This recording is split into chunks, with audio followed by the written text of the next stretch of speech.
Recently, I was working with a young man, teenage boy, who was really interested in meeting a girl in his grade. But he was apprehensive to go talk to her. He had all kind of fear, which I love that he was able to admit and talk to me about. But here's what I shared with him, and I think this might apply to far more than just him.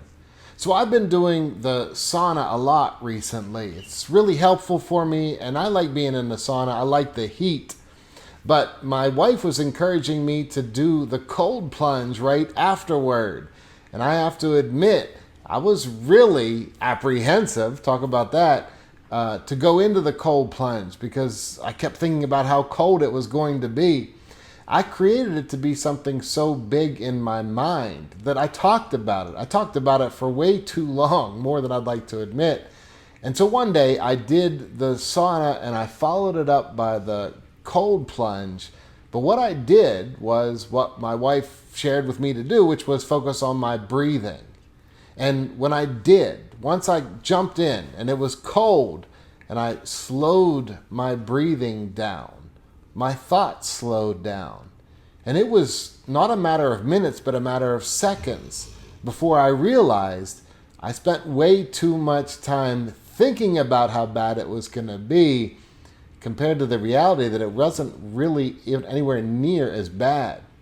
So I shared this with this young man about going up and talking to someone that he wants to meet. And my question for you is this: what do you have to overcome? How much thought are you putting into it ahead of time? How big are you making it in your mind?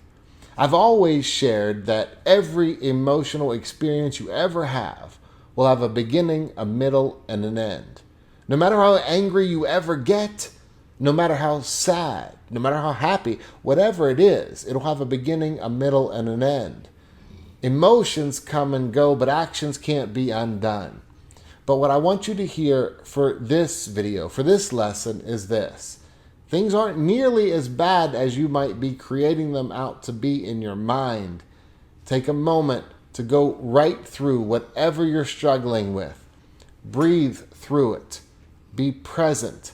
And I promise you, you're going to be proud of yourself to see that whatever you were worried about wasn't nearly as big as you created it to be in your mind.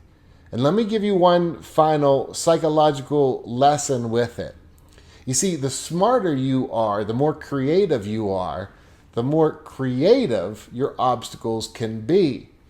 But when you realize that your obstacles are often a part of your own creativity, then you're able to step right through them. And no matter how intense you ever feel, no matter how tough they are, trust me, there will be a beginning, a middle, and an end to how you experience them. I hope this helps. Until next time, as always, I wish you much peace.